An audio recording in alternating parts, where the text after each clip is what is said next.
We're just 23 days away from one of the most important elections of our time. And my next guest dares you to imagine our country with Hillary Clinton at the helm. Author and director of the documentary Hillary's America, Dinesh D'Souza joins me now with more.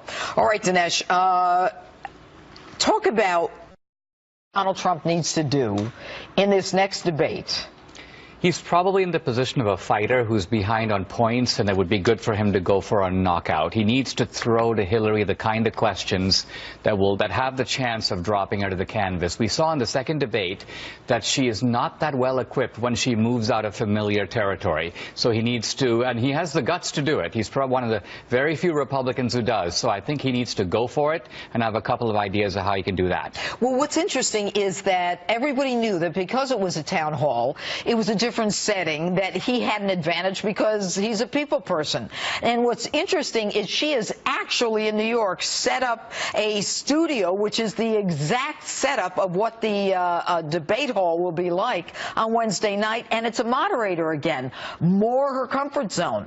So what do you think that he should do? What should he ask her? He should turn to her and pose questions directly to her, and I'll suggest one right now. He should say something like, look, Hillary, I mentioned the last debate that you and Bill went from $0 to $300 million on a government salary.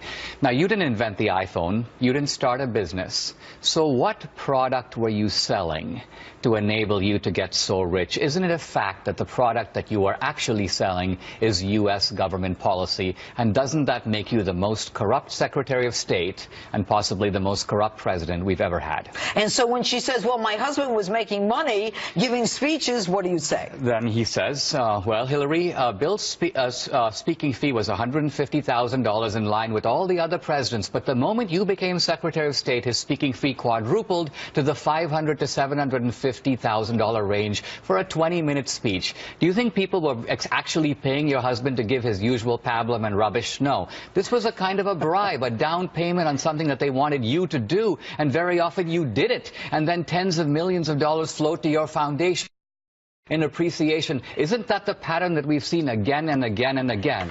Do you deny it? What if Hillary Clinton wins? She's ahead now, but you know what? This is such a volatile election, and I truly believe that anything can happen in the next 23 days, unlike any other presidential campaign. What would America look like if she were to win? I think we will see a redefinition of the meaning of the word ladders of opportunity. I came as an immigrant to America because America offers ladders of opportunity that the guy at the bottom can climb.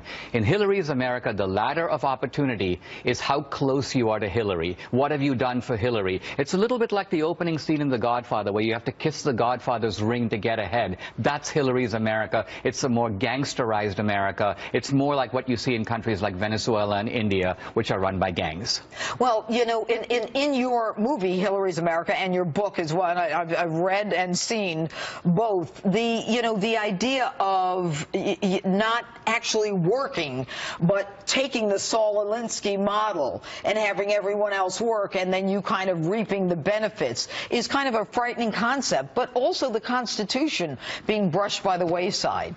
Yeah, I think for these people, politics is a way to make it, to get rich, to sort of loot the treasury. Think of what Al Capone wanted to do in Chicago. He wanted to loot the treasury, give contracts to his buddies. He wanted to walk into the big Chicago stadium, have the whole crowd shouting, Big Al, Big Al, Big Al. That's what the Clintons want. That's their vision of America, with themselves as the sort of idolatrous heads of it. And then the middleman, us, we lose out. We do. All right, Dinesh D'Souza, so good to have you here. And still ahead.